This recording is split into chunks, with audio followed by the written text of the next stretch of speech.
Well, thank you for joining me once again in this verse-by-verse Bible study. I'm Randy Duncan, and we've just gotten started with our study of the book of Genesis. In the first episode, we only covered verse 1, but we discussed how important it is that you fully understand the implications of what's being communicated in that first verse. Now, spoiler alert here, we're only going to cover verse 2 in this episode. As I mentioned in the first episode, I'm going to treat Creation Week a bit differently since Creation Week seems to be such a stumbling block for many people, particularly non-believers. And so I'm going to slow down, we're going to take our time, and have you take a look at Creation Week maybe in a way that you've never considered it before. And then once we're finished with Creation Week, I'll transition into more of a normal pace in our study, which will usually cover about a chapter per episode. But for now, that simply won't do.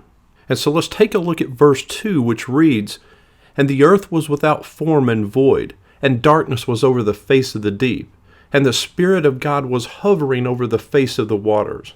Now, when it says that the earth was without form and void, what in the world does that even mean? I mean, how can we have an earth that exists, but which has no form? Now, that Hebrew term for without form and void is tohu vabohu, which means that the earth was completely desolate. It was uninhabitable, a complete wasteland, useless, completely empty. So the earth is here, God has formed it, but it's not yet ready for life. Now, we're just getting started together in this study, but you're going to find that I don't like to push my personal views too hard in this podcast. What I like to do is to make you aware of various interpretations or beliefs when it's appropriate, and then allow you to come to your own conclusions after further study. Because I think it's important that we're aware of the different thoughts, the different interpretations that exist within Christianity, and to make sure that we don't become too dogmatic on issues that are not related to salvation. Having said that, I'm never going to compromise doctrine as it relates to the basic and to those core tenets of Christianity, like who Jesus was, how we're saved, things like that. I mean, those are non-negotiables. Even Paul said in Galatians 1:8 that even if we or an angel from heaven should preach a gospel contrary to the one we preach to you, let him be under a curse. In other words, if someone preaches or teaches anything other than the gospel of Jesus Christ, let him be cursed. Well, I don't want to be cursed. And so I'm never going to negotiate or compromise on the essential fact that it's only through Jesus Christ that we can be saved. But having said that, there are a few beliefs or interpretations that fall into more of a non-essential category.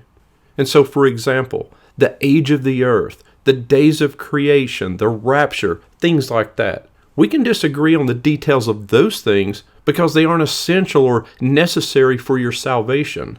We can debate and discuss with one another in love as to why we hold certain beliefs about these non-essential topics.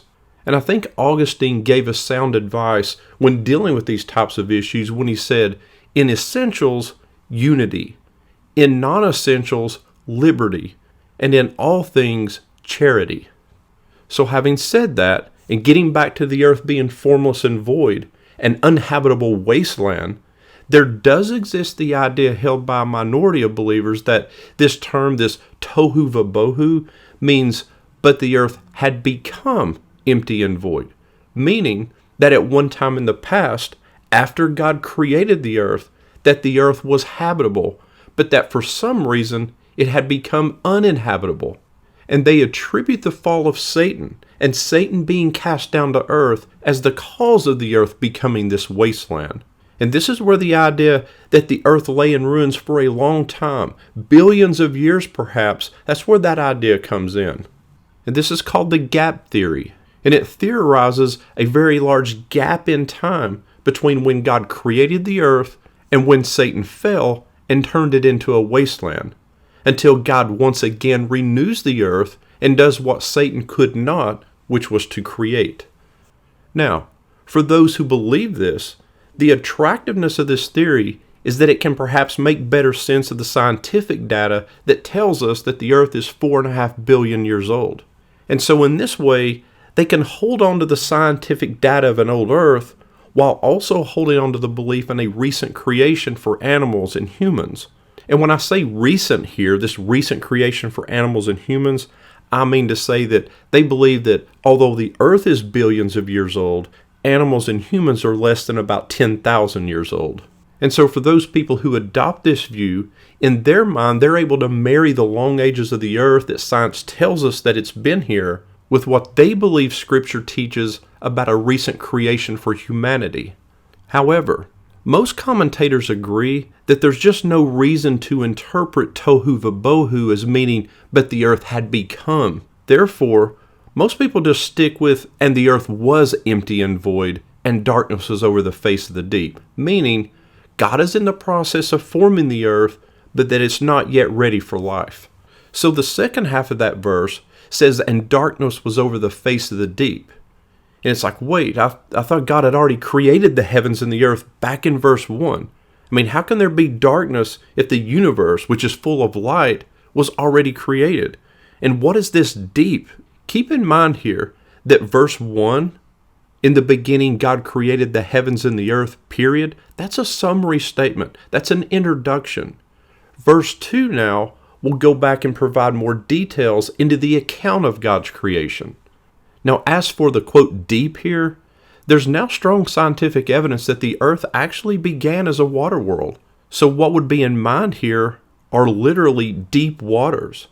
So what's described is, in essence, a dark water world, which happens to be exactly the way scientists believe the earth started off, a lifeless, dark water world.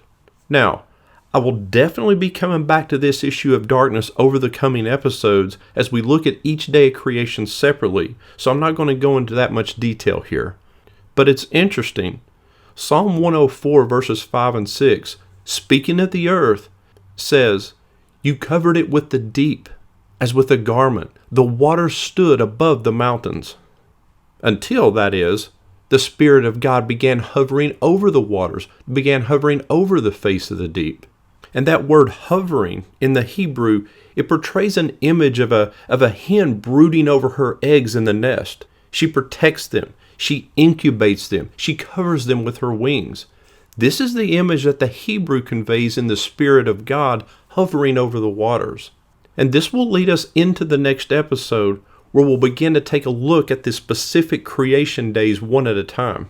But this creation week is the source of all sorts of conjecture, disagreement, and even outright disbelief. And so if you think I'm just going to do some sort of a quick superficial reading through creation week narrative, and then just hit the highlights that you're already so familiar with, covering all 6 days of creation in one short episode, and not expose you to some various perspectives and interpretations, then you would be wrong. This isn't your grandmother's type of Bible study. No offense, Grandma. And I don't just want to skip through creation week because it's very important to biblical credibility that we correctly interpret the early part of Genesis. Because the book of Genesis is where many non-believers and many skeptics have major hang-ups and problems with the Bible. I mean, it's where they mostly attack the credibility of the Bible. And so we need to be able to offer credible, rational answers to these questions. And the creation week, it just seems to take on more than its fair share of challenges. But also, it's very important to our own Christian walks to understand that even the first chapters in Genesis provide valuable insight into God's creation and plan of salvation. And 1 Peter 3:15 commands us, it doesn't suggest, but it commands us to always be prepared to give a reason, to give a defense or an explanation for the reason for the hope that we have. Now, we can study the Bible all we want, but if we're not learning more about God, if we're not asking the so what question and how that applies to Christ, then we're really just wasting our time. I mean, how is what we are studying pointing us toward Jesus Christ? And that is the backdrop on which we need to study Scripture. And I know I said it in the last episode, but it's really important, these early chapters in Genesis, because if we can't get a person past Genesis 1:1, how are we going to get them to John 3:16? Now, my goal for this podcast is to encourage believers in Jesus Christ, both to encourage current believers in their faith and to help their faith grow stronger, but also to encourage those who have not yet believed to take a serious and fresh look at the truth claims of the Bible. And for all of us, remember, and some of us may need to keep this in mind for the next episode, is that the only barrier to truth is the presumption that you already have it.